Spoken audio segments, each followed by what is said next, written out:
अरे बाबा, हे बघा आजीबाईचा रग. मित्रांनो, घरकुल मंजूर असूनही जर एखादी निराधार गरीब बेसहारा व्यक्ती घर बांधू शकत नसेल तर अशा लोकांकडून ग्रामपंचायतीने घरपळा घ्यायचा का? मित्रांनो, ही घरकुल का नको म्हटली माहितीये का? त्या लोकांना घर तिला मंजूर होणार होतं, पण घरकुल एका कारणासाठी नाही म्हटली. ते कारण तिच्या तोंडनं ऐकायचंय का? तर आम्हाला घरफळा भरायची ताकद आहे का? आपल्या एका टायमाला असलं तर दुसऱ्या टायमाला भेट नाही.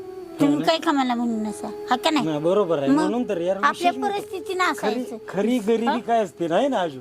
जगानं लाख सांगितलं तरी आपल्या इच्छा आपण पण धावकत करायला लागतो.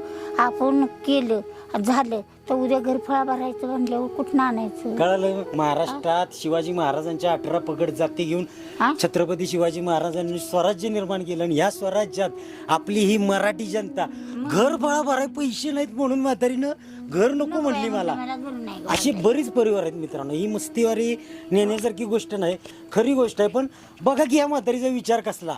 घर मंजूर होऊन आले की, पण घर भाडा कसा भरायचा म्हणून घर नको म्हणलेली म्हातारी. महाराष्ट्रातल्या सर्व ग्रामपंचायतीमध्ये अशी जी निराधार लोक आहेत ज्यांना घरं नाहीत आणि घरं मंजूर झालेत, ती बांधून देण्यापर्यंत थांबशील काय माझी तू? बांधून देऊन त्यांना घरफाळा पण माफ केला पाहिजे. जोपर्यंत तुम्हाला खात्री होत नाही ना की बाबा तिच्या घरात कोणतरी कमवणार नाही किंवा काय, जर कमवणार असेल तर तिचा ठीक आहे घरफाळा घेतला, तर त्या व्यक्तीचा जी निराधार आहे त्यांना खायचं वांधा आहे, तुम्ही घरफाळा कसा घेणार आहे? अशा लोकांचा घरफाळा माफ करणं गरजेचं आहे. कमेंटमध्ये सांगा मित्रांनो, तुम्हाला काय वाटतं? अशा लोकांचा घरफाळा घेतला पाहिजे का ग्रामपंचायतीनं?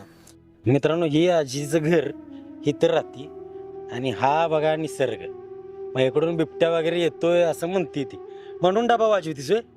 हा, मग बिबट्या पळून जातो का?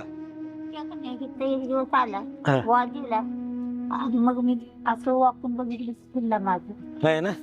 मग काळजी घे, तो डबा वाजवत जा.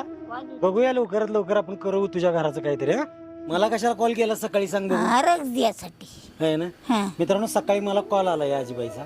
घर तर तुम्ही बघितलेच, माझा भरपूर थंडी आहे आमच्या पाटण तालुक्यामध्ये. अख्ख्या महाराष्ट्रामध्येच आहे तशी असे थंडी, पण पाटण तालुक्यामध्ये तर भरपूर आहे. सकाळीचा कॉल आला, अरे बाळा मला एवढी थंडी वाजत्या, रग मला आणलं असतं असतं बरं झालं असतं. तर त्यासाठी बघ हे तुला रग घेऊन आले. आज आपण या आजीबाईला रग दिलेला आहे थंडीपासून वाचण्यासाठी. उद्या माणुसकी जपली तर कदाचित आजीचं आयुष्य थोडं उबदार होईल. हे बघा मित्रांनो, आजीबाईच्या अंगावरचा रग. माणूस आलं का नाही तर मी लगेच झाकून टाकते का तर पोत्याने. ते आता फेकून दे, आता टाकी टाकून दे. कसल्या मग दादा देवानच परीक्षा माझी बघितली, देवानच पाठवलं ना आम्हाला म्हणूनच म्हणते परीक्षा देवानच आणली मला. बरं बघितलं मित्रांनो, असल्या रग घेऊन अंगावर झोपत होती. ह्यातनं थंडी कशी भागणार यार? काय करायचं हे असं यार बघ, काठी घेऊन का नाही वाजवी हे बघ असं आपण कागद पडतो ना तसं पडतोय, आणि असलं घेऊन झोपत होतीस. खाण्याला म्हणा कशाला बांधायला लागते. आपल्या साधं भाजी आठवड्यात मी 2दा आमटी बनवली. महत्वाचं मला मित्रांनो अजून एक सांगायचं आहे या व्हिडिओ माध्यमातून. सर्व ग्रामपंचायतींनी, सर्व सरकारनं पण ह्या विचार केला पाहिजे, सर्वांनी विचार केला पाहिजे की प्रत्येक गावात असे 1-2 निराधार परिवार आहेत, घरफळा नाही भरता येणार म्हणून या बिचारीनं घर नको म्हणली. म्हणजे असे किती परिवार असतील महाराष्ट्रात आपल्या? छोटा बाई इथं घ्यायचा, तुम्हाला सांगते इथं घ्यायचा छोटा बाई कसा झाला तो केला. कशी वाजवतीस? कशी काय कर दाखव की मला, काय करतीस तू? कशाला ते रात्रीचं वाजवतीस?